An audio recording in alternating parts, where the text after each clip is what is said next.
그러니까 왕범준 사건을 변호사님이 맡게 되셨다고요? 괜찮습니다. 사건에 대해서 대충 알아보긴 했는데 몇 가지 더 자세히 확인하고 싶은 게 있어요. 네, 물어보시죠.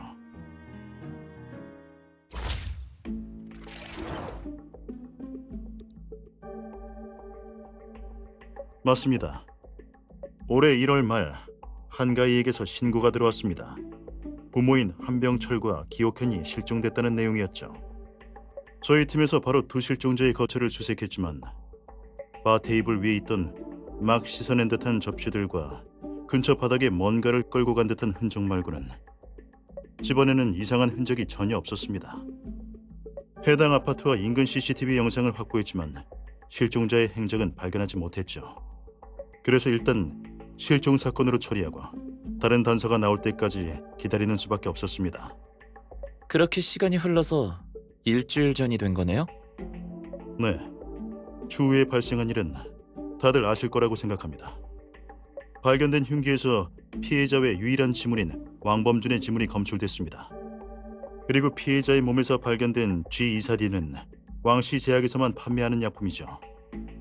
해당 증거를 토대로 경찰 측에선 왕범준을 유력 용의자로 보고 사건과 관련된 장소를 다시 한번 수색했습니다.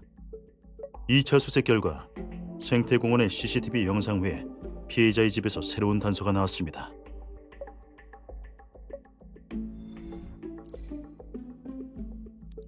대체 뭘 발견한 거죠? 피해자의 집 소파 쿠션에서 수상한 두피 조직이 대량 검출됐습니다. 그 조직들은 일반적인 신진대사로 인한 게 아닙니다. 혈액의 흔적도 미량 남아 있었고요.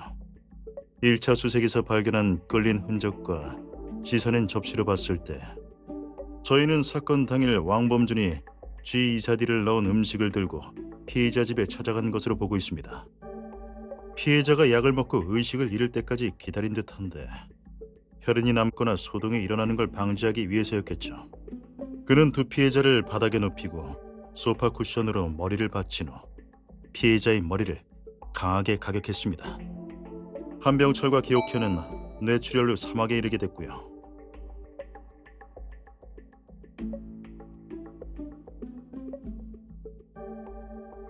현장 사진을 비교해 본 결과 동일합니다. 왕범준의 최근 행적도 조사해 봤는데 그 결과 그가 G24D 약물을 빼낸 증거와 범행 동기를 찾아냈습니다. 여기에 생태공원 CCTV 영상과 흉기에서 검출된 지문 때문에 왕범준을 유력 용의자로 지목한 겁니다.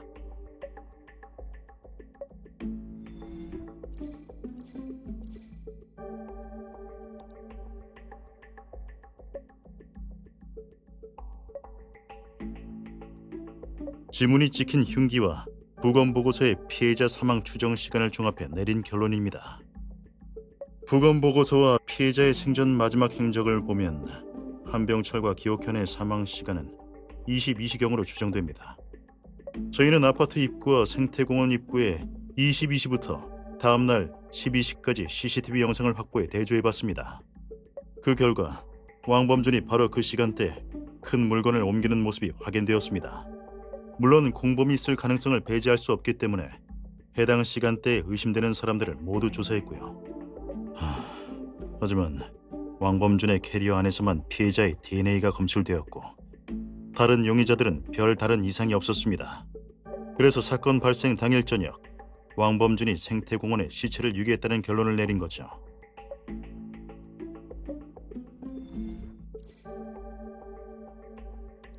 두 피해자의 마지막 행적은 어떻게 확인됐죠? 아파트 입구의 CCTV 영상을 통해 확인되었습니다. 사건 당일 밤 21시 아파트를 나서는 기옥현의 모습이 포착됐습니다. 기옥현은 45분 후 아파트로 돌아왔고 그 이후 부부의 모습은 보이지 않았습니다. 그때 찍힌 사람이 기옥현 본인인 게 확실해요? 확실합니다. 아파트 경비원이 그녀를 목격했다고 증언했습니다. 그때 목격한 사람이 기옥현 씨가 확실합니까? 네. 그때 제가 사모님이 큰 캐리어 2개를 차에 싣는 걸 도와드렸거든요. 캐리어요? 거긴 뭐가 들어있었죠? 외곽에 새로운 집을 장만하셨는데 그곳으로 보낼 옷이랑 이불이 들어있다고 하셨어요. 캐리어가 꽤 무거워서 진이 다 빠졌었죠. 그 당시 기호켄 씨에게 이상한 점은 없었나요? 그때 말을 좀 아끼시고 마스크와 모자를 쓴 거 말고는 딱히 없었어요. 새벽이기도 하고 날씨도 추웠어서 두껍게 입으신 거겠죠?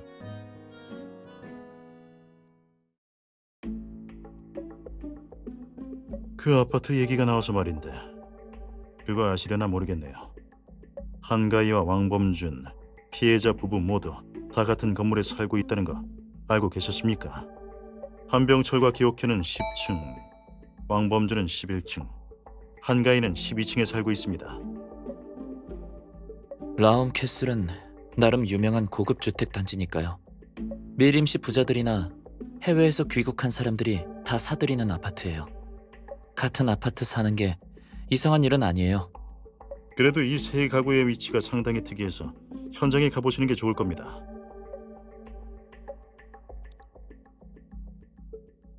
왕씨 제약의 출고 기록을 살피던 도중 사건 발생 전 G24D 약품 출고 기록 일부에 왕범준의 사인이 있었습니다. 본인이 약품을 가져간 게 확실한가요? 그건 아닙니다. 꽤 오래전 일이라서 창고 관리원의 기억이 확실치 않거든요. 확실한 건 출고 기록에 남겨진 사인뿐입니다.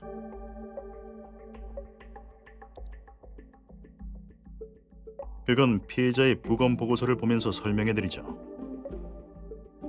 보고서에 따르면 범인은 여러 차례 피해자를 세게 가격한 것으로 보입니다.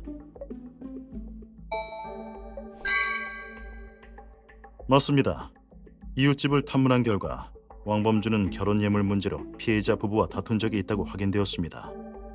다툼이 여러 차례 있었고 한 번은 경찰서까지 갈 뻔했다고 합니다. 저희는 왕범준이 예물 문제로 원한을 품고 있다가 사건 당일 화해를 핑계로 피해자 집에 들어가 범죄를 저질렀다고 추정하고 있습니다. 이웃에게 물어보니 서로 사이는 나쁘지 않았다고 꽤 화목한 집안이었다고 합니다. 한가희는 양부모와 함께 여행을 다니거나 꾸준히 외식을 나가곤 했다고 들었습니다. 어떤 이웃은 한가희와 기옥현이 친모녀 사이는 아니지만 겉모습이나 서로를 대하는 태도나 감정이 친모녀 같았다고 하더군요. 저희가 한가희의 사건 당일 행적을 조사한 결과 알리바이는 충분합니다.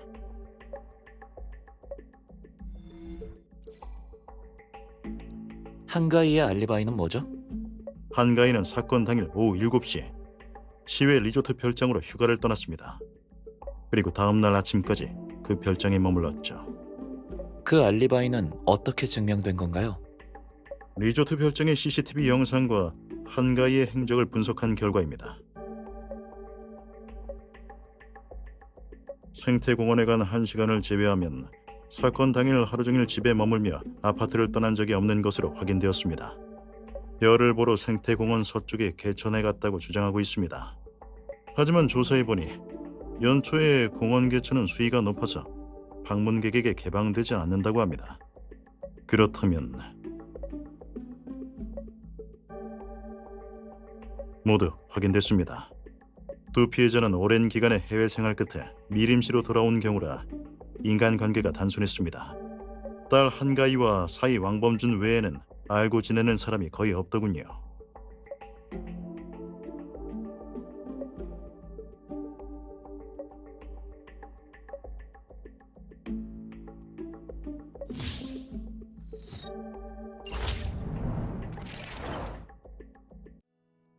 맞다. 한가희의 친부모에 대해서도 조사해 보셨나요? 아니요. 한병철과 기옥현 본인들이 한가희를 입양했다는 사실을 대외적으로 공개했더군요. 하지만 그해 당시의 입양 문서는 찾지 못했어요. 아마 비공식적인 루트로 입양한 것 같습니다. 한가희에겐 알리바이가 있고 이번 사건은 상대적으로 왕범준에게 치중되어 있어서 그동안 왕범준을 중심으로 조사를 진행했었습니다. 한가희에 대해서는 더 깊게 조사하지 못했습니다. 그렇군요.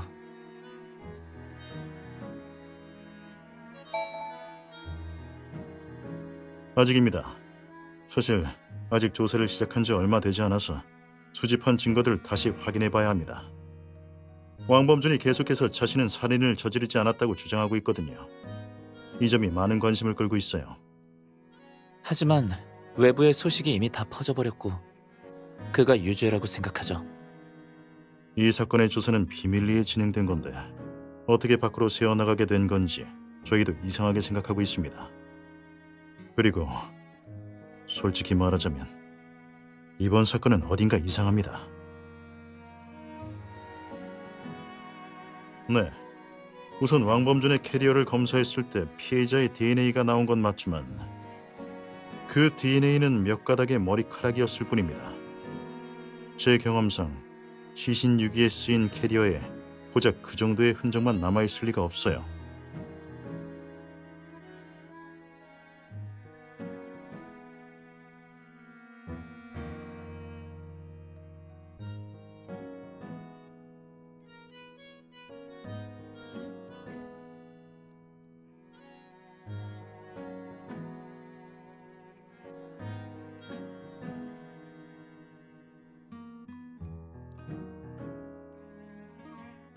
그 외에 한병철과 기옥현의 주변 사람들과의 관계를 조사해 본 결과 한병철에게 도박하는 취미가 있었지만 한가희의 말에 따르면 그녀와 기옥현은 일에 대해서 모르고 있었다고 하더군요. 가족들을 속이고 도박이나 하는 사람이 시간적으로나 금전적으로나 여유 있는 소위 행복한 삶을 살 수나 있었을까요? 그래서 이 사건을 비밀리에 진행한 겁니다. 무언가를 빠뜨린 걸 수도 있으니까요. 하지만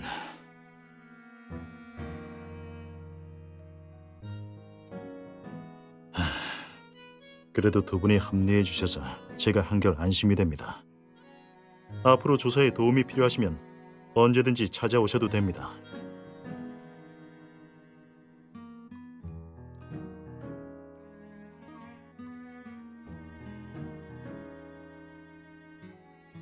현재로서는 경찰 측의 조사 결과엔 달리 큰 문제는 없어 보이네요.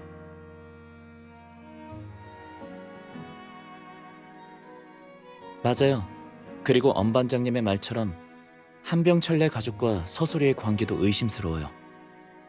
이 가족의 배후엔 또 다른 비밀이 숨겨져 있을 것 같아요.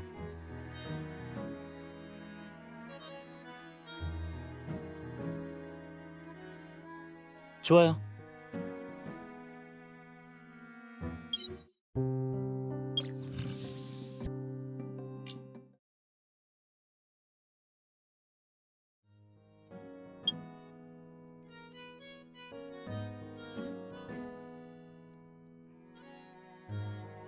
테미스 변호사 사무소. 소리 아주머니가 의뢰하신 건가요? 그럼 됐어요.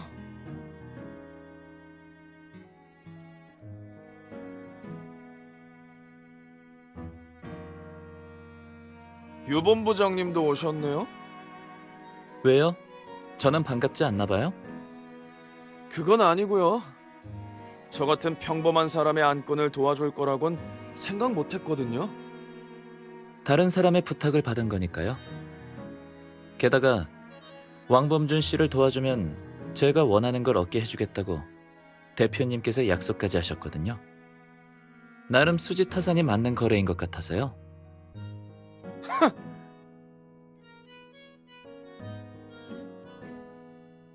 아주 잘한다고는 할 수 없지만 전에 오며 가며 만난 적이 있어요. 좋지 않은 추억도 조금 있고요.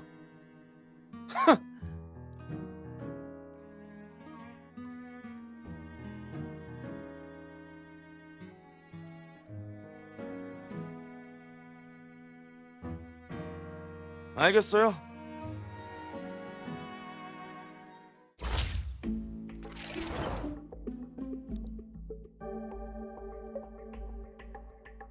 뭘 알고 싶으신 거죠?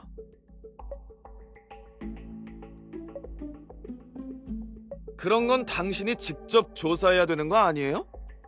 저한테 물어보다니 프로답지 못하시네요.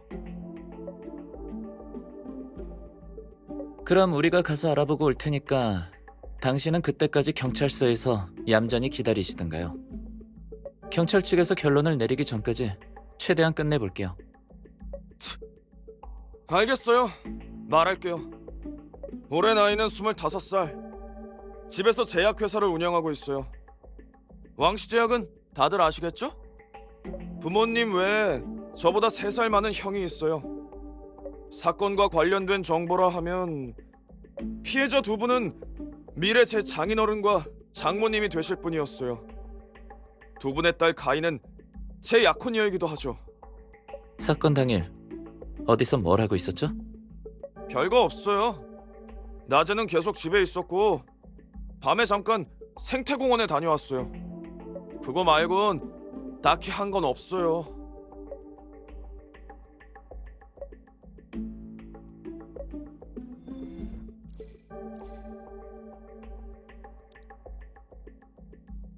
파티장에 갔다가 만났어요. 가희는 소리 아주머니와 함께 왔고요. 제가 가희한테 한눈에 반해서 먼저 대시했어요. 그리고 얼마 뒤에 사귀게 됐고요. 그럼 한가희 씨가 사실 서소리 씨와 장태산 씨의 자녀란 것도 아시겠네요? 그럼요. 소리 아주머니가 알려주셨거든요. 근데 그런 건 상관없어요. 가희가 누구 딸이든 제가 좋아하는 건 가희니까요.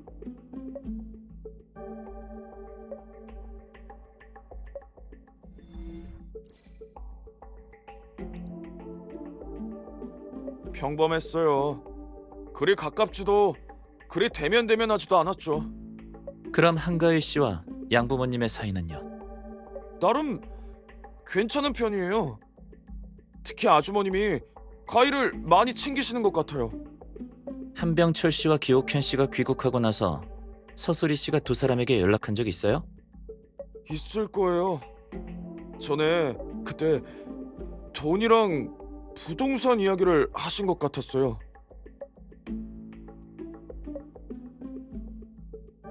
그런데 좀 이상하네요. 소리 아주머니가 아버님 같은 사람과 연락을 하고 지냈다니. 아버님처럼 무례한 분과 어울릴 성격이 아닌데.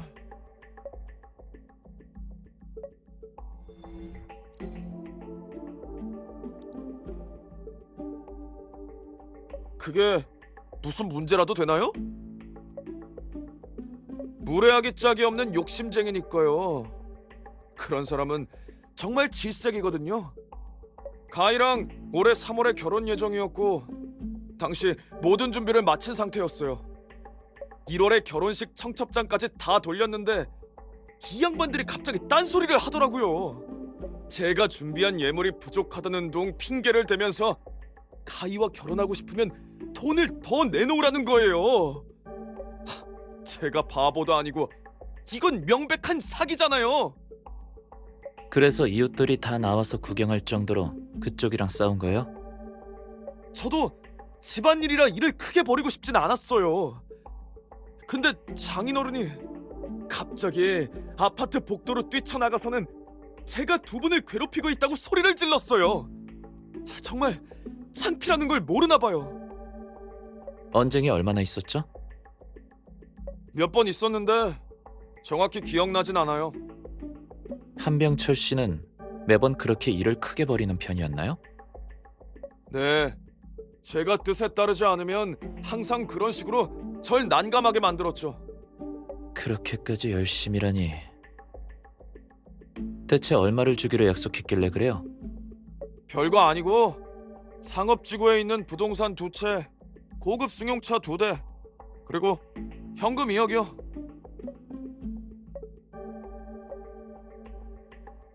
가희요? 가희도 꽤나 난처했을 거예요. 가희가 계속 싸움을 말리긴 했는데 아버님은 화나면 남의 말을 듣는 사람이 아니라 소용없었죠. 그렇다고 자기 아버지한테 뭐라고 할 수도 없는 입장이잖아요. 그럴 리가요. 저 그렇게 속 좁은 사람 아니에요. 아버님을 좋아하진 않았지만 가희를 봐서 넘어간 거죠. 할 수 있는 한 최대한 존중해 드렸어요. 어머님은 소심한 편이라 거의 나서지 않으셨지만 그래도 가희를 꽤나 잘 챙겨주는 편이셨어요. 성격 탓에 티를 많이 안 내신 것뿐이죠. 그런 분한테 원한을 품을 일이 어디 있겠어요?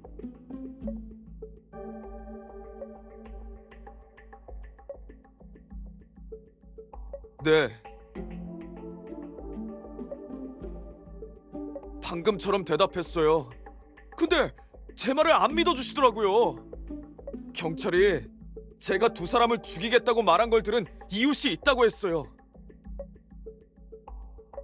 하긴 했는데 그건 홧김에 나온 말이지 진심이 아니었어요. 전 정말 두 분을 죽이지 않았어요.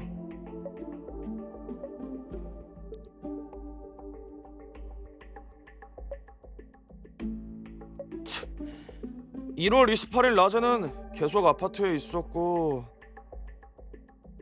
저녁 11시쯤에 생태공원 서쪽 개천에 별을 보러 나갔어요.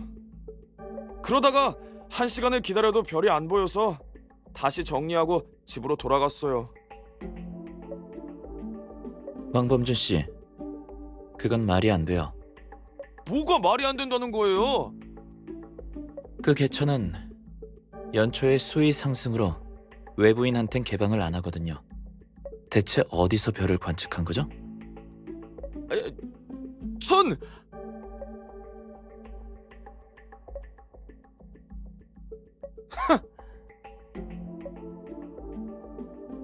알겠어요. 사실 그날 저녁에 만날 사람이 있어서 생태공원 북쪽에 있는 산에 갔었어요. 누굴 만난 거죠? 채권자요. 네. 당시 안 좋은 버릇이 있어서 돈을 좀 잃었었거든요. 그날 밤에 사실 빚을 갚으러 나갔었어요. 채권자의 이름이 뭐죠? 레옹이요. 확실해요? 또 거짓말하는 거 아니죠? 진짜예요. 방금 한 말들 모두 사실이에요. 그야 제가 도박에 빠졌다는 게 알려지면 안 되니까요. 특히 아버지와 형이 알게 되면 혐의가 풀려서 나간다 해도 제가 지금 가진 걸 다 빼앗길 거라고요. 그럼 지금 갑자기 사실을 털어놓는 이유가 뭐예요? 그야 살인범으로 몰리니까 어쩔 수 없이 말한 거죠. 경찰서에서 진술할 땐 혐의가 금방 풀릴 줄 알고 알리바이도 대충 둘러댔는데 상황이 이렇게 될지 누가 알았겠냐고요. 전 정말 범인 아니에요. 왕범준 씨, 방금 진술한 거 다 사실이에요? 물론이죠. 지금 처지에 거짓말하게 생겼어요? 좋아요. 이제 지문과 약품에 관한 것도 사실대로 말해요.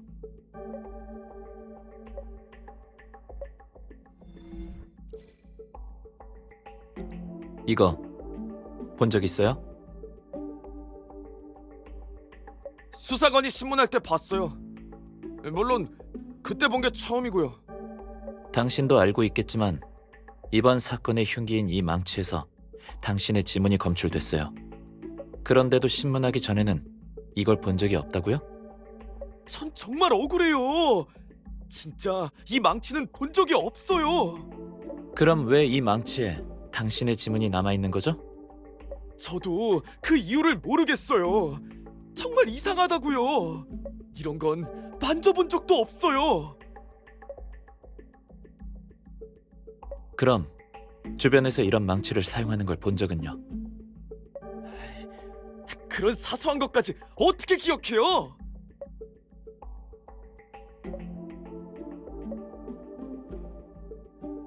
아니요. 불면증도 없는데 그걸 왜 가져가요? 저도 모르죠. 전 창고에서 그걸 꺼낸 적도 사인한 적도 없어요. 어쩌면 누가 제 사인을 위조했을지도 모르죠.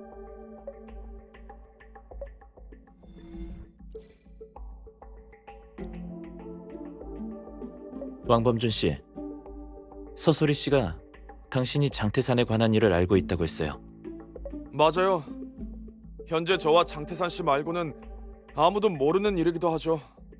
하지만 두 분이 제 혐의를 벗겨주기 전까지 그 일에 대해선 입도 뻥끗하지 않을 거예요.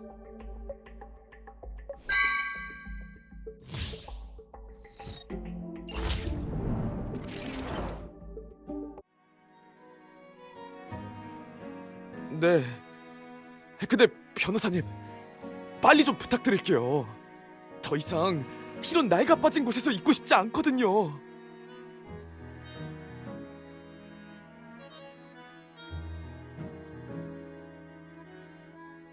어때요?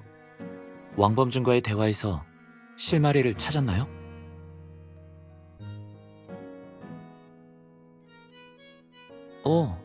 그게 뭐였는데요?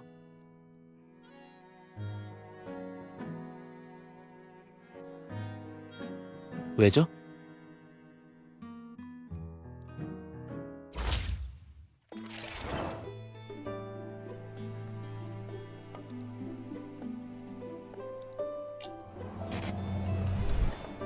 이 단서들을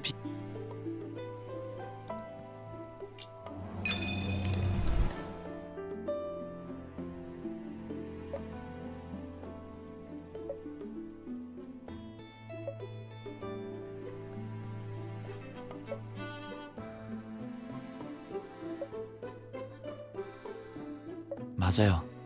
그래서 드는 생각인데 서소리가 한가희의 신분을 밝혀서 우리 반응을 관찰한 것처럼 왕범준과 한가희의 만남은 서소리가 특별히 주선했을 거예요.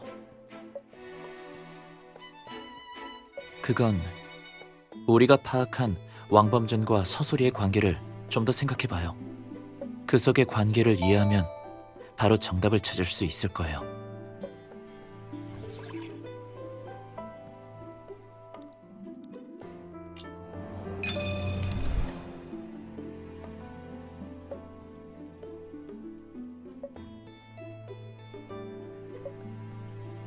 맞아요. 서소리는 왕범준을 자신의 편으로 묶어두기 위해 딸을 이용했을 가능성이 커요. 그녀와 왕범준 사이의 이익관계를 넘어 더욱 돈독한 관계를 맺게 된다면 두 사람의 동맹 관계가 더 견고해질 테니까요. 그럴 확률이 높아요.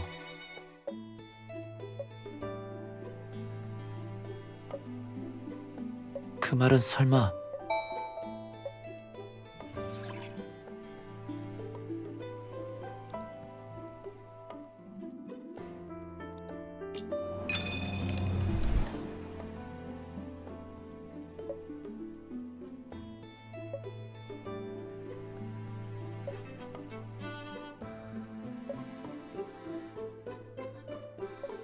확실히 그렇네요. 지금 당장 시원 씨한테 한병철과 서소리가 어떤 관계인지 알아봐 달라고 할게요.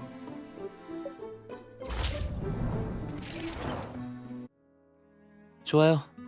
왕범준과 한가희가 만나게 된 과정에 대한 건 해결했고 이제 사건 발생 당일의 행적에 대해 얘기해봐요.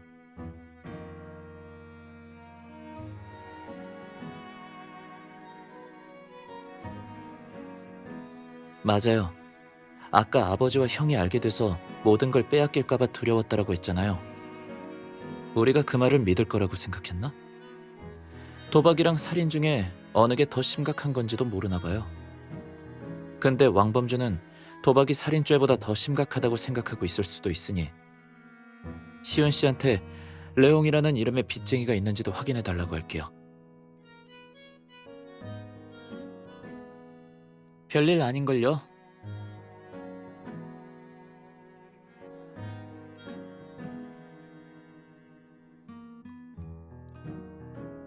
아직까지 다른 단서가 없으니 일단 계속해서 조사해봐요. 이제 어떤 걸 조사할 생각이에요?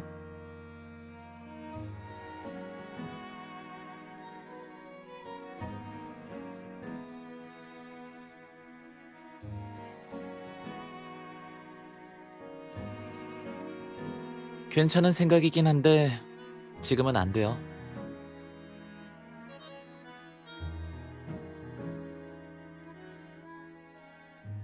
일단 저녁부터 먹고 집에서 쉬도록 해요. 내일 날이 밝자마자 엄 반장님께 말씀드려서 현장에 가보죠. 좋아요. 그럼 내일 오후에 사무소로 데리러 갈게요. 그리고 한가위와는 왕범준의 변호인 신분으로 약속을 잡아봐도 될 것 같아요. 그쪽에서 얻어야 할 정보가 꽤 많으니까요. 좋아요.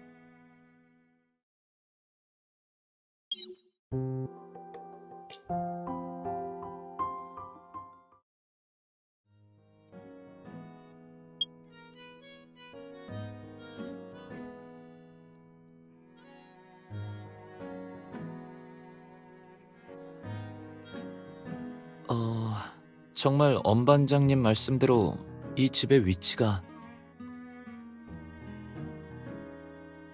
여길 봐요.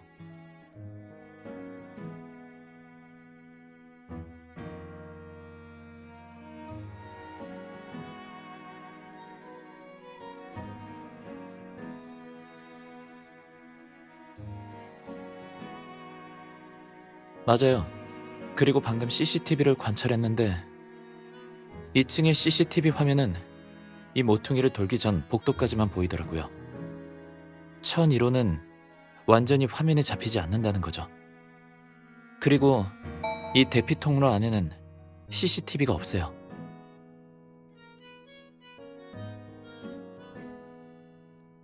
그렇죠. 그런데 층간 CCTV에만 찍히지 않는 것뿐이에요. 이 아파트의 출입문은 하나라서 이곳을 떠나려면 반드시 출입문의 CCTV에 찍힐 수밖에 없거든요.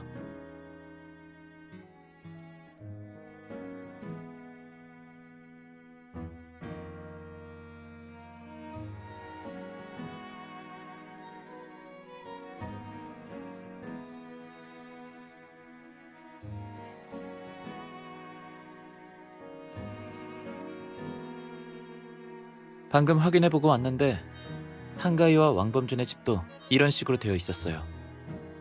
이 부분 경찰 측 조사 보고서에 언급이 되어 있나요?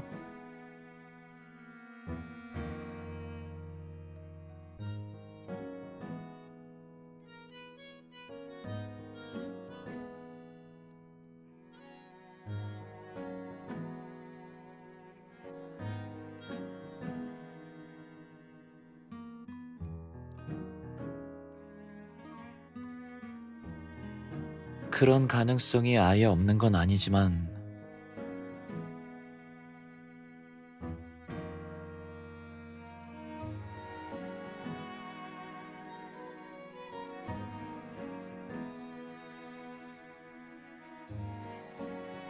네, 그래요.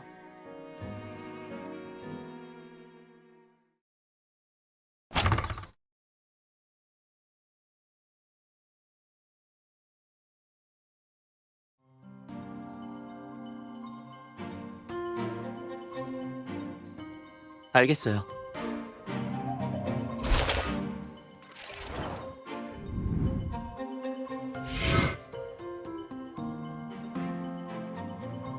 이 집의 주인은 깔끔하고 온화한 사람인가 보네요.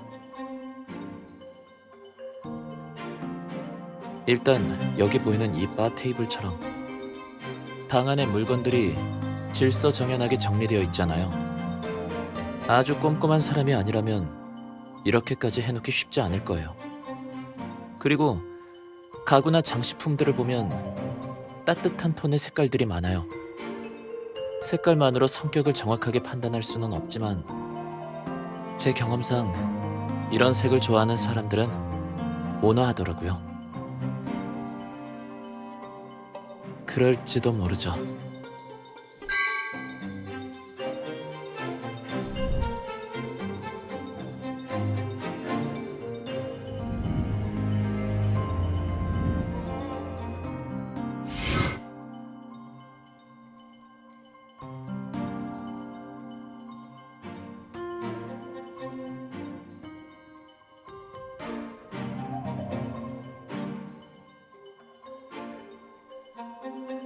어때요? 뭐 좀 찾았어요?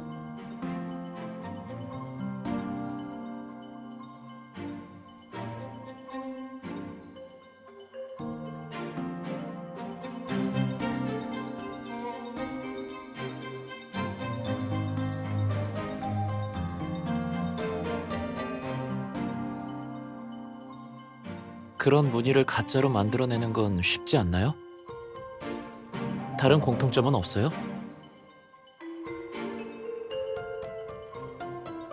그럼 나도 같이 찾아볼게요.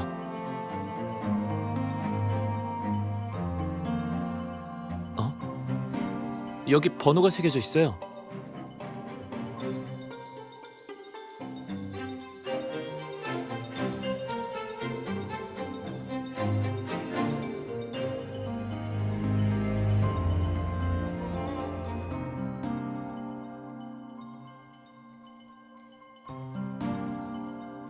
공구의 일련 번호인가 봐요.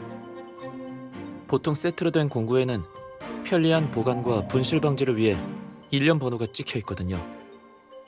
그 망치가 같은 세트라면 망치에도 이 번호가 찍혀 있을 거예요.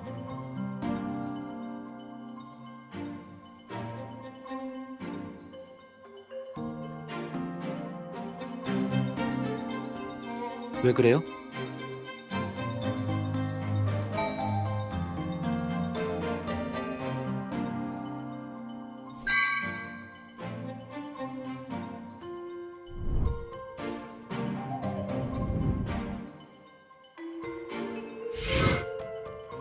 경찰이 발견한 의문의 쿠션이 이건가 봐요.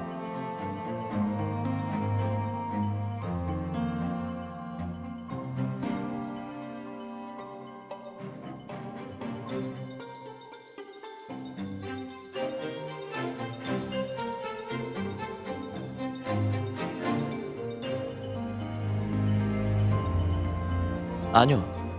그냥 뭔가 이상한데 정확히 뭐가 이상한지는 모르겠네요. 다른 곳도 둘러보자.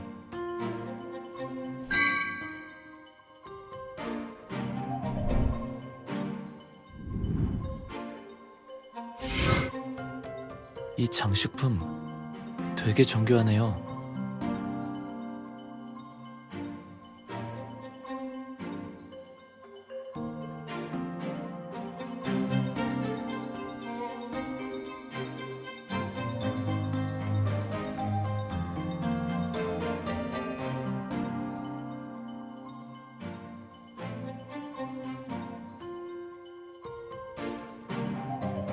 A, B, Y 뒷부분이 지워졌네요? 알파벳 2개가 더 있을 것 같은데.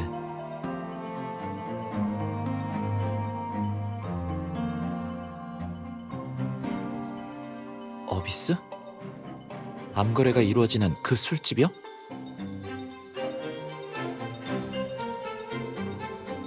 시온 씨에게 사진을 보내 그쪽을 조사해보라고 해야겠어요.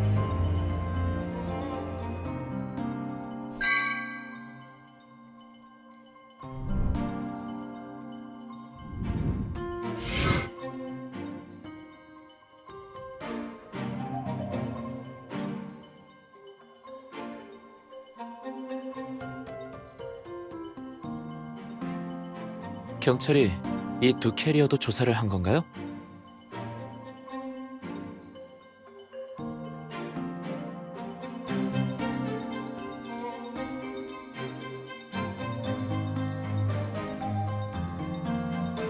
왜 그래요?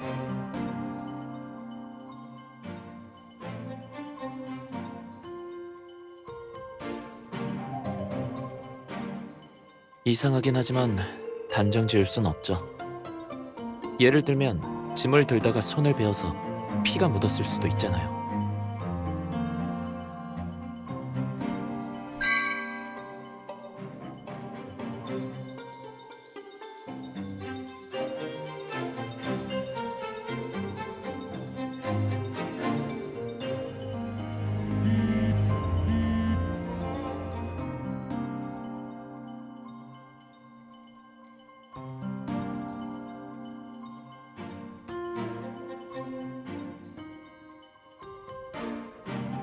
그러면 일단 오늘은 이만 가요. 한가위와 만나고 나서 같이 현재까지의 정보를 전부 정리해봐요.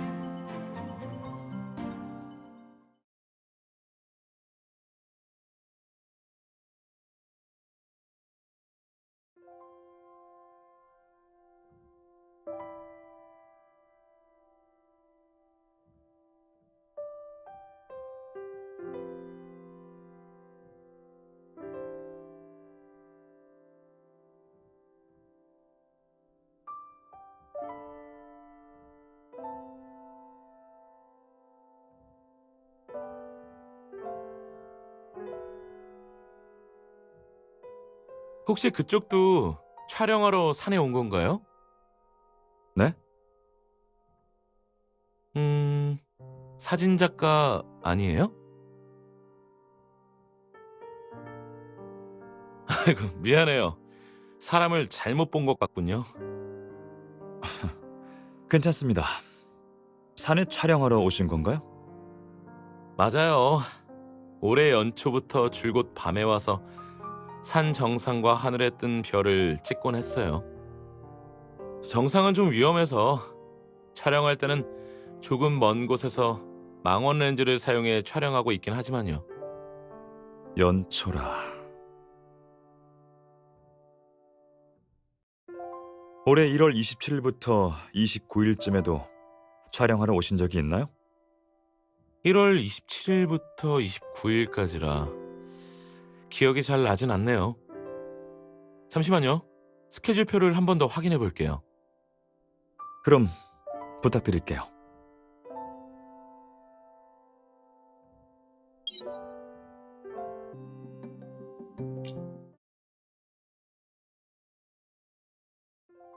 좋습니다. 오늘은 여기까지 하도록 할게요. 인터뷰에 응해주셔서 감사합니다, 왕 여사님. 별 말씀을요, 강 기자님. 그나저나 왕 여사님, 제게 몰래 이런 일들을 알려주신 것에 대해 혹시 팀원분들께 질타를 받게 되시는 건 아니죠? 아유, 그럴 리가요. 별일 없을 거예요. 솔직히 말하자면 저희 팀원들은 융통성이 없어요. 헤이슨 같은 회사와 맞붙게 되었는데 방법과 수단을 가리지 말고 뭐든 시도해봐야죠. 맞아요. 왕 여사님이 가장 현명하시네요. 그나저나 강 기자님, 다시 한번 확인하고 싶은 게 있는데 내일 조민우를 아는 팀원들을 데려오면 보도에 저희 가족의 일에 대해 더 많이 써주실 수 있다고 하셨죠? 물론이죠. 헤이슨과 싸우기 위해 이렇게 많은 공헌을 해주셨는데 당연히 여사님에 대해 더 많이 써드려야죠. 잘 됐네요. 내일 반드시 팀원들을 데리고 올게요. 그러면 바래다 드릴게요, 왕 여사님. 됐어요. 괜찮아요. 혼자 가도 돼요. 강 기자님도 일찍 들어가세요. 네, 조심히 들어가세요, 왕 여사님.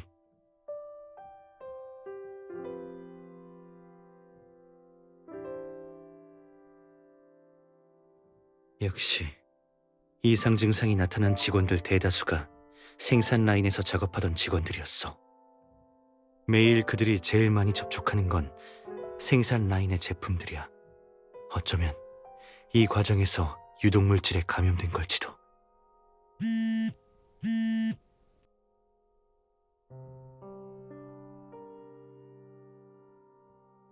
어쩐 일로 메시지를 보냈지? 이 영상 복구?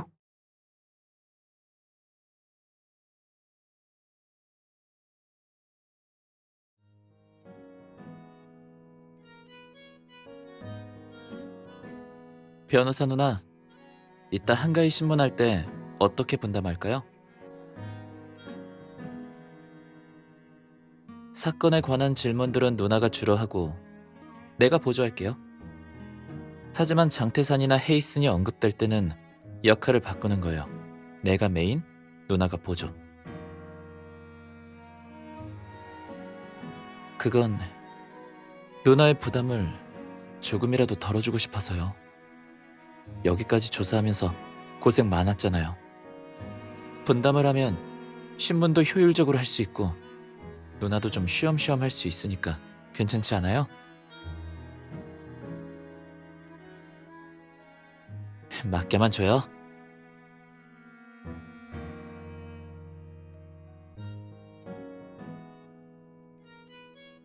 아, 아무것도 아니에요.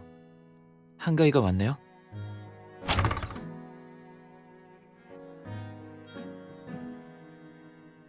안녕하세요. 테미스 변호사 사무소의 변호사님 맞으세요? 네, 한가위예요. 오래 기다리셨죠?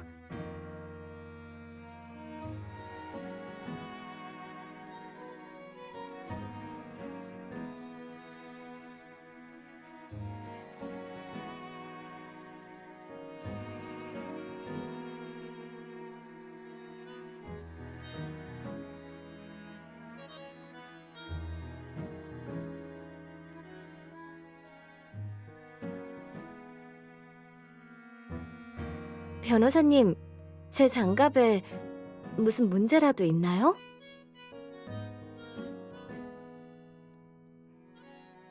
오해하신 것 같은데 전 무교예요. 이건 종교적인 부호도 아니고요.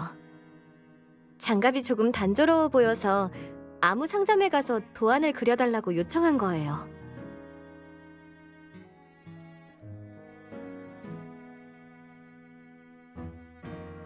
제가 잘못 본 게 아니라면 이분은 화인그룹 본부장 유신호 씨 맞으시죠? 절 아시나요? 뉴스에서 사진을 본 적이 있거든요. 인상 깊었어요. 안녕하세요, 손님. 주문하시겠습니까?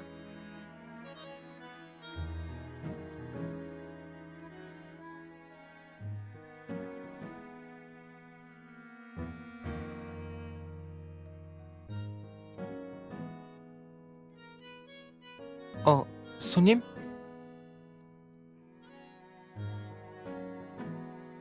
같은 거로요. 저도요.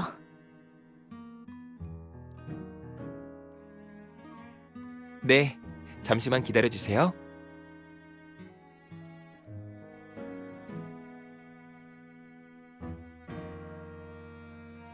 네.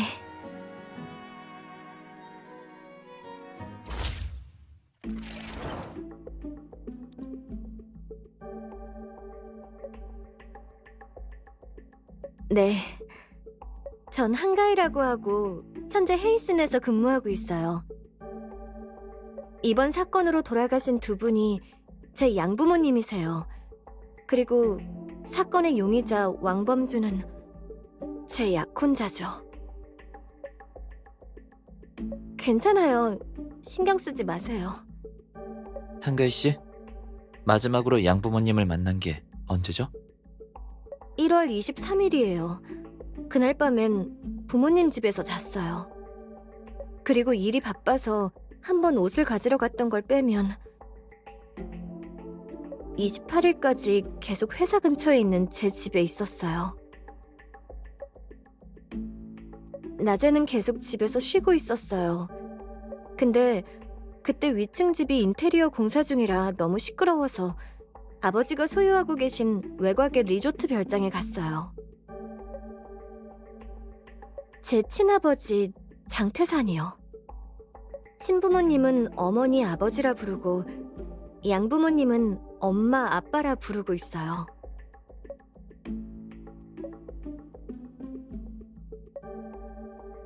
(28일) 아파트를 나섰을 때가 몇 시쯤이었죠? 저녁 7시 좀 넘어서일 거예요. 별장에서 하룻밤 자고 다음날 아침에 돌아왔어요. 동네에 도착해서 아빠와 엄마를 보러 갔는데 집에 안 계셨어요. 네, 전에 두 분이 여행 계획을 세우고 계셔서 며칠 일찍 여행을 떠나신 줄로만 알았어요. 엄마가 옆집에서 물건을 빌리고 29일에 돌려주기로 하셨대요.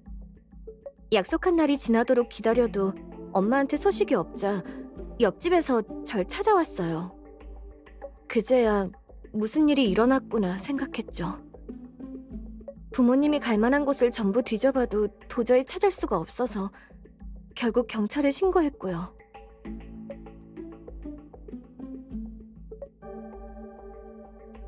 신고 후의 상황은 두 분께서도 아실 거예요. 정말 꿈에도 몰랐어요. 범준 씨가 제 부모님을...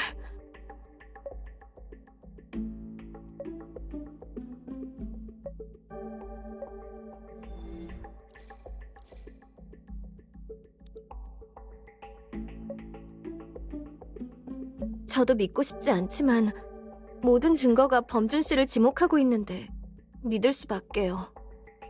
왕범준 씨가 범행을 부인하고 있다는 건 알고 계시죠? 그 사람을 못 믿는 거예요? 유 본부장님, 사람보다 증거를 믿어야 하지 않나요? 그를 많이 사랑하지만 그렇다고 죄를 감싸줄 순 없어요. 게다가 그가 죽인 사람은 제 소중한...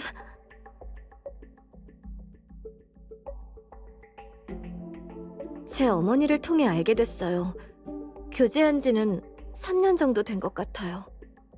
올해 결혼식을 올릴 계획이었는데 이런 비극이 계속 일어날지 누가 알았겠어요. 생각해보니 제 탓도 있네요. 범준 씨와 아빠가 다툴 때 제가 곁에서 잘 말렸더라면, 범준 씨가 화를 내며 아빠를 죽이고 싶다고 말했을 때 잘 타일렀더라면 이렇게까지 되진 않았을 거예요.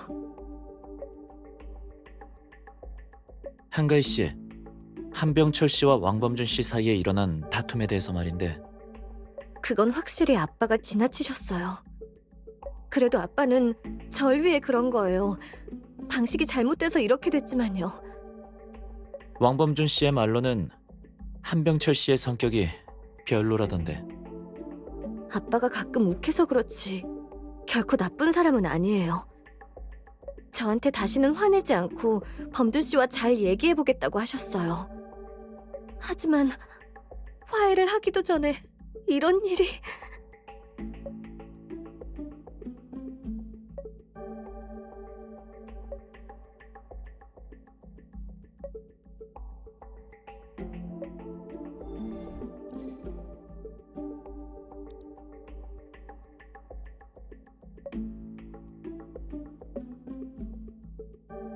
네, 늘 평온했던 집안이라 아빠가 도박에 빠졌다는 건 저도 얼마 전에 경찰을 통해 알게 됐어요.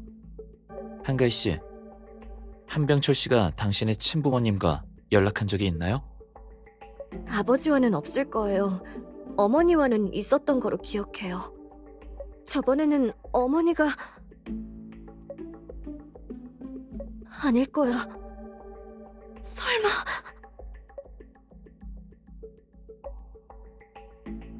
어머니, 제 어머니는 줄곧 아빠한테 돈을 보내드렸어요. 부동산도 많이 선물하셨고요. 아빠한테 어머니가 그걸 다 주시는 이유가 뭔지 물어본 적이 있어요. 그때 아빠는 우물쭈물하시면서 그저 제 양육비라고만 하셨어요. 생각해보니까 전 이미 성인이고 아빠한테 돈을 받지 않는데 왜 어머니는 계속 돈을 보냈던 걸까요? 설마 도박 때문에 아빠가... 모르겠어요. 아빠, 대체 왜 그랬어요? 돈이 부족하면 말씀을 하시지. 왜 그렇게까지? 그러면 탈이 난다는 걸 모르셨어요?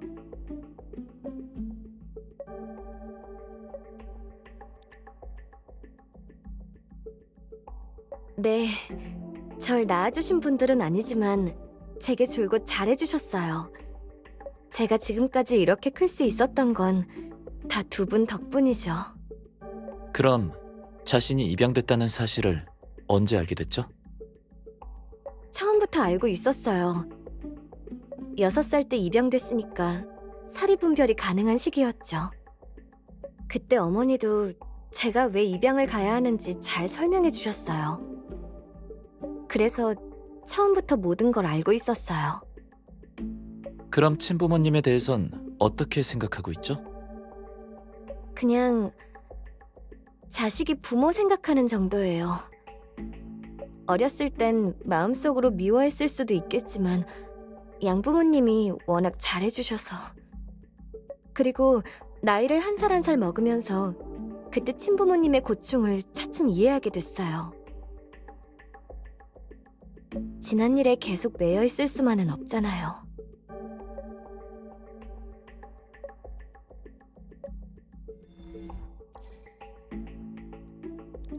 한가희 씨, 요즘 직장에서는 별일 없나요?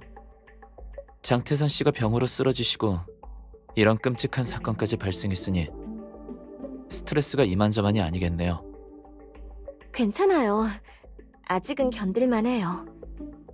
그리고 제 아버지 병문안을 와주신 것도 감사드려요. 별 말씀을요. 협작권과 관련해서 얘기도 나눌 겸해서 간 거니까요. 그런데 장태산 씨 상태로 봐서는... 유 본부장님, 괜찮으시다면 저와 이야기하셔도 돼요. 제가 이사회에 전달해 드릴게요. 그러면 좋겠지만 향후 귀사의 발전 방향에 관한 이야기가 될지도 몰라서. 한가희 씨에게도 결정권이 있나요? 그 부분은 걱정 마세요. 제가 안 된다면 결정권이 있는 사람과 이어드릴게요. 화인과의 협작은 저희 헤이슨에서 흔치 않은 기회니까요. 네. 그럼 추후에 연락드리도록 하죠.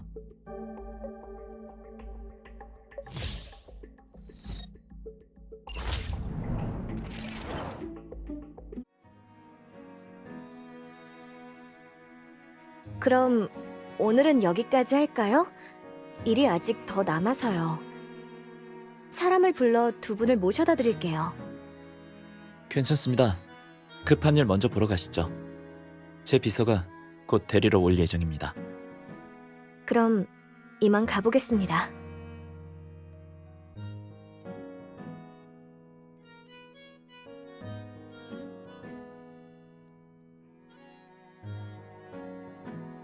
잠깐만요.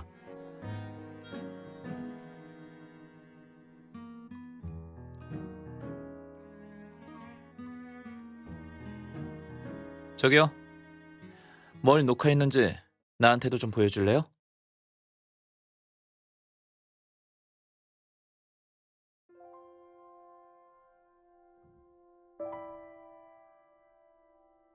죄송합니다. 다시는 이런 짓 하지 않겠습니다.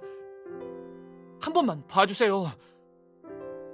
사실대로만 말한다면 방금 한 일들에 대해 더 이상 추궁하지 않도록 하죠. 하지만 거짓말을 한다면 말하겠습니다. 전부 다 알려드릴게요. 좋아요. 그럼 하나 물어볼게요. 한가희 씨를 미행한 지는 꽤 오래됐죠?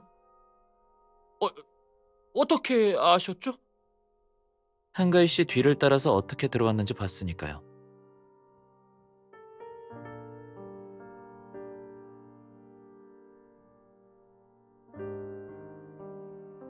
맡겨만 줘요.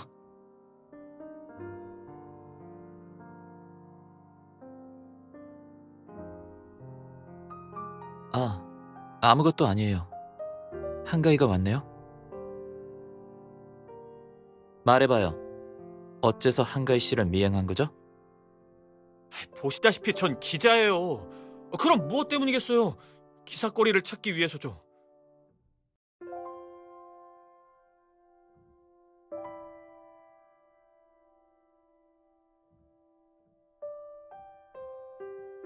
오해입니다, 변호사님. 누가 시킨 게 아니라 한가희 씨 스스로 정보를 흘린 거라니까요. 스스로라뇨. 어떤 정보를 흘렸다는 거죠? 그게요. 서두르지 마시고요. 제가 어떻게 된 일인지 자세히 설명해 드릴게요.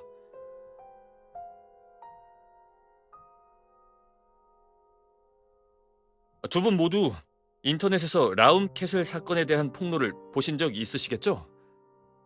실은 이 사건에 대해 경찰 측은 대략적인 상황만 공개했지 디테일에 관해서는 언급하지 않았거든요. 현재 인터넷에 떠도는 나머지 폭로 글들은 한가희 씨 스스로 한 기자를 찾아가서 흘린 정보들이라고요.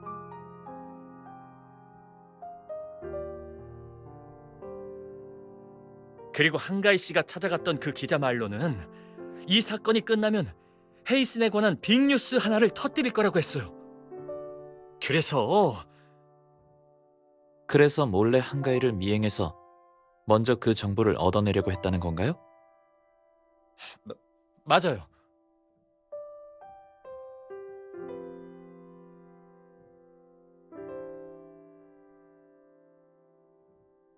미행한 지는 얼마나 됐죠? 3, 4일 정도 됐습니다. 어떤 것들을 알아냈죠? 그게요. 설마 나한테서 사생활 침해 고소장을 받고 싶은 건 아니겠죠? 무슨... 오늘 나와 화인그룹까지 당신의 기사거리로 삼으려고 했었잖아요.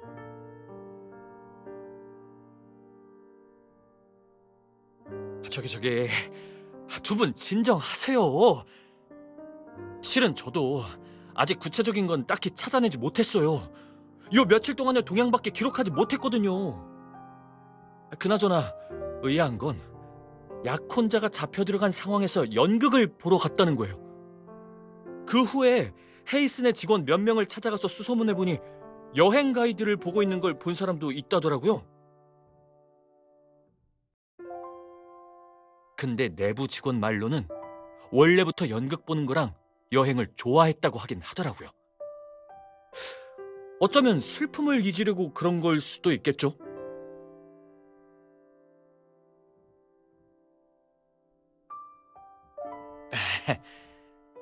그럼 전 이제 가봐도 될까요? 이번만 봐주도록 하죠. 이제부터 한가위를 미행하는 건 하지 마세요. 알겠어요? 알겠습니다. 우리 자리를 옮긴 다음 더 이야기해봐요.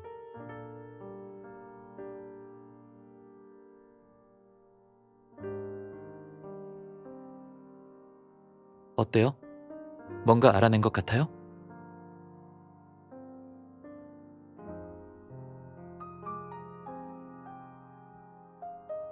왕범주는 전에 이미 신문에 썼고 살인 사건의 용의자가 된 상황에서 왜 자신의 행적을 감추려고 하는 건지 도무지 이해가 안 돼요.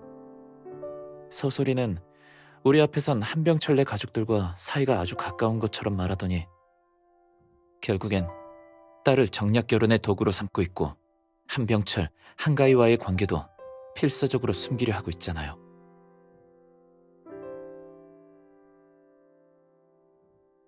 그러니까요.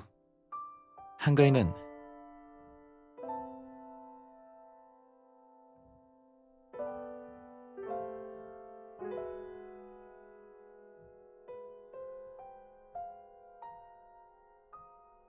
게다가 저번 대화에서도 우리에게 왕범준과 서소리에게 불리할 정보를 의도적으로 내비쳤죠. 한가희도 꽤 많은 걸 숨기고 있는 것 같네요.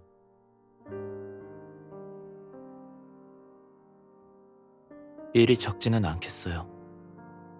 변호사 누나, 어떤 것부터 파헤쳐 볼 생각이에요?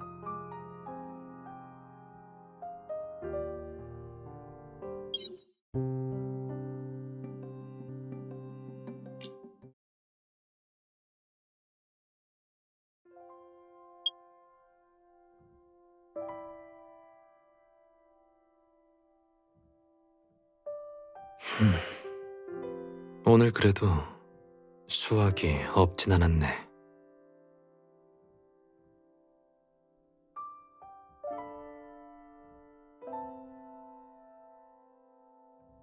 혹시 모르니 몇 명 더 알아본 다음 알려드리는 게 좋겠죠. 당신도 모르고 있겠죠. 조사가 순조롭게 잘 진행되고 있는지 말이에요.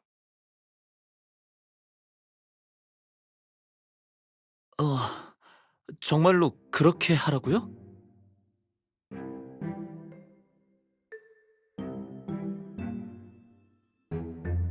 아니, 믿음의 문제가 아니라 정말로 이렇게까지 해야 하는 거예요?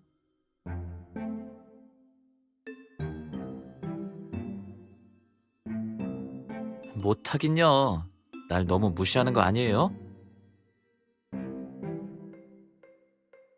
네, 착한 내가 해야죠.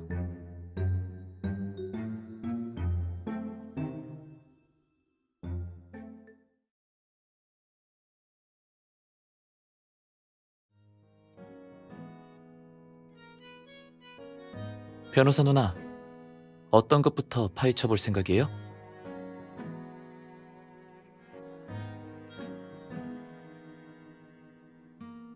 하지만 왕범준에 대해 더 이상 별다른 단서는 없는 것 같은데요. 발상의 전환이요?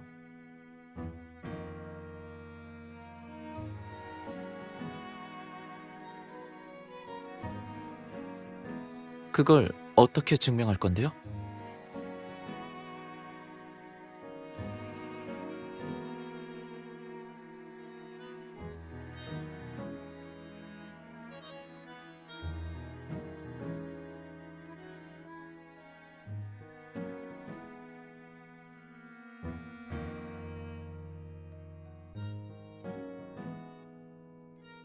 알겠어요. 누나는 경찰이 추정한 왕범준의 살인과 시신 유기의 경로를 재현하고 싶은 거죠?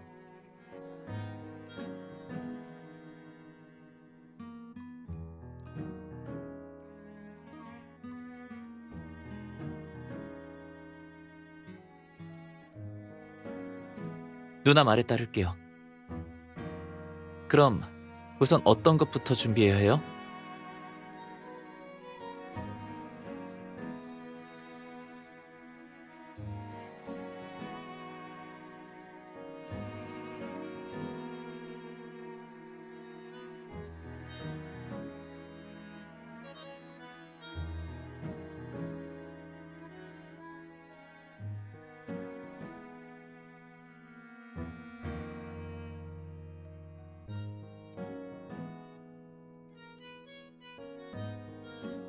그건 내가 할게요. 왕범준의 키와 체형이 나랑 거의 같거든요. 전에 파티에서 작은 사고가 있었는데 왕범준의 친구가 대신 내 옷을 빌리러 왔었거든요. 그때 그 친구가 나와 왕범준의 키랑 체형이 같다고 했었어요.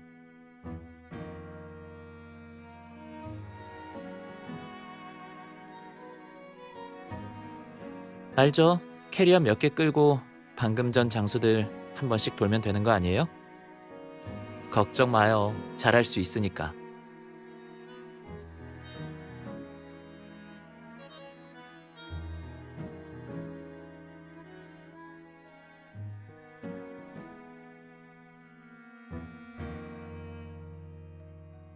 무슨 생각해요?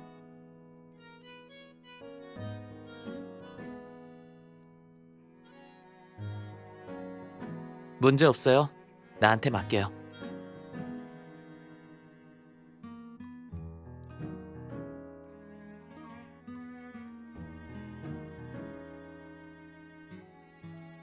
누나, 지금 일부러 장난치는 거죠?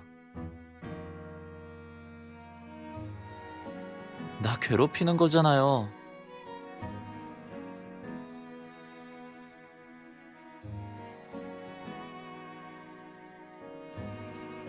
됐어요.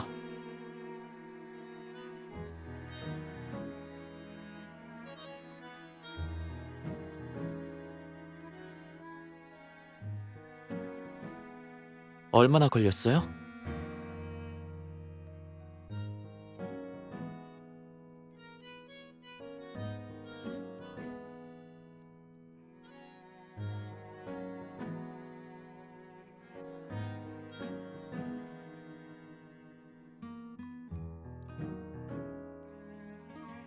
왕범주는 평소 술을 달고 사는 사람이라 나보다 체력이나 힘은 좀 떨어질 거예요.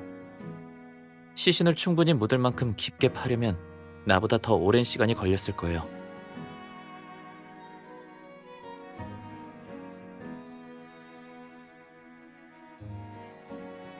그렇다면 왕범주는 그날 밤 도대체 뭘 했던 걸까요? 시온 씨가 조사해 봤는데 레옹이란 사람은 아예 존재하지 않는데요. 자신의 행적에 대해 거짓말한 게 분명해요.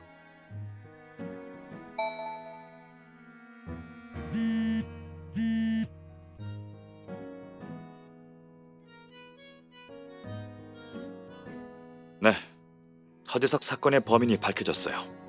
범인은 왕범준이에요. 허재석의 시체가 이틀 전 순찰선에 의해 발견됐어요.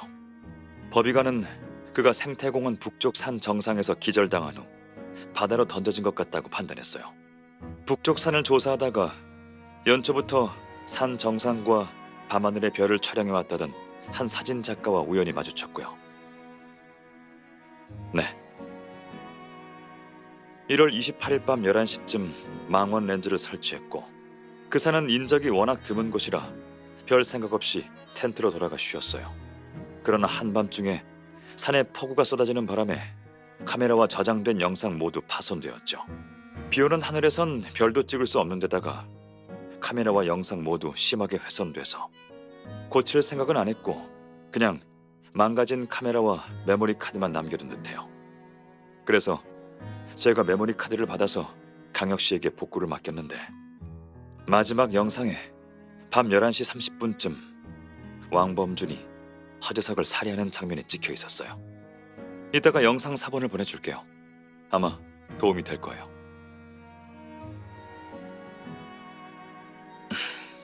그쪽은 어때요? 순조롭게 진행 중인가요? 그럼 다행이네요.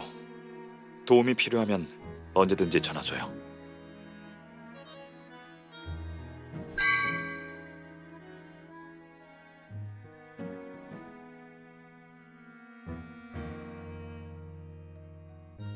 누나, 전화도 끊었는데 이제 휴대폰은 그만 보는 게 어때요?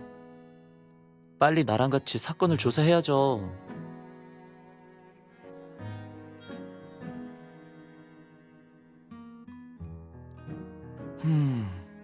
백은우 씨가 뭐래요? 어떤 단서요?